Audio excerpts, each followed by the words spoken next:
இந்த wait loose பண்ணுறேன் அப்படின்ற இதில் டின்னர் வந்து ஸ்கிப் பண்ணுறது குட் ஆர் பேட்?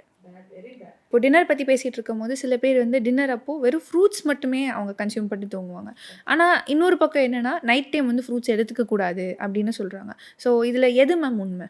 ஸோ நைட்டில் ஃப்ரூட்ஸ் எடுத்துக்கலாம். பட் சுகர் பேஷண்ட்ஸ் ஃப்ரூட்ஸை அவாய்ட் பண்ணுறது நல்லது. ஏன்னா நைட்டில் நமக்கு தூக்கத்தில் லோ சுகர் ஆகுதா இல்லை சுகர் ரொம்ப ஹை ஆகுதான்னு தெரியாது அதே டைமில்.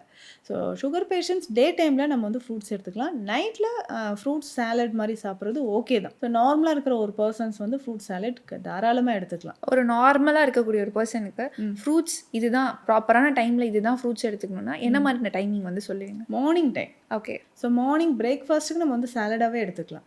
இல்லைங்க காலையில் நான் பிரேக்ஃபாஸ்ட் எடுத்துட்டேன்னா லஞ்சுக்கு முன்னாடி ஒரு பிரேக் நமக்கு கிடைக்குதுன்னா அப்போ நம்ம வந்து ஃப்ரூட்ஸ் சூஸ் பண்ணிக்கலாம். இல்லைனா ஈவினிங் 4 to 5 இந்த டைமில் நம்ம வந்து ஃப்ரூட்ஸ் எடுத்துக்கலாம். ஸோ இது வந்து கரெக்ட் டைம் சொல்லலாம். ஆனால் ஃபுட் எடுத்த உடனே நம்ம வந்து உடனே ஃப்ரூட்ஸ் சாப்பிட்றதெல்லாம் அவாய்ட் பண்ணுறது பெட்டராக இருக்கும்.